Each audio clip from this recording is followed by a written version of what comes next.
Hey, New Hope. Pastor Tommy here. It is April 28th, and it is time for a sermon recap. If you remember, this last week's sermon was Matthew chapter 6, verses 1 through 4, and it was about giving to the needy, but really it was more about hypocrisy, and it was about doing things in order to be seen by others. And as you can see, I'm sitting in our church's empty sanctuary right now, and it seemed appropriate as I came over to get some stuff to do the update from here.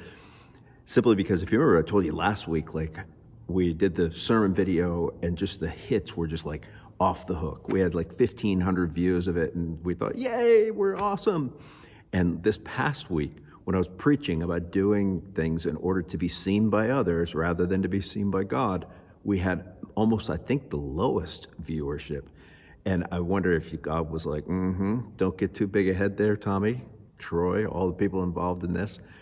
And so think about that this week as you're continuing, is are we doing things in order to be seen as righteous, to be seen as being really zealous for the kingdom, or are we doing things because we are actually righteous and we are actually zealous for the kingdom? It's really easy to get caught up in just feeling like I need to be good, people need to see me as being good, or to get a big head when things go well, when things are going good.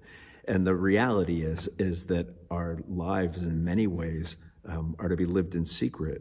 We live publicly for sure, doing good deeds. On the other hand, as we're going to see this coming week, when Jesus talks about prayer, he tells us to go into our room and pray, not to be ostentatious, not do it in order to be seen. And so think about that this week. Also think about the fact that every day that goes by, we're one day closer to being able to meet in our sanctuary, being able to get together. And some people have asked, when is that going to be? Honestly, the way that the interplay between the state government and the city government and the federal government leaves me and the rest of the leadership a little bit confused as to how we are going to, or when we're going to be able to pull any of this off. Until then, I would just tell you to do your righteousness in secret, do your giving in secret. Think of some ways maybe you can do that. You know, I was reading this morning in one of the papers that comes up on my news feed that the Kent School District really is still in need of a lot of food. Is there a way that we could provide food for them? I know that we have food that we provide here through the church. Are there ways that we can serve the community just very quietly, but serve the community nonetheless?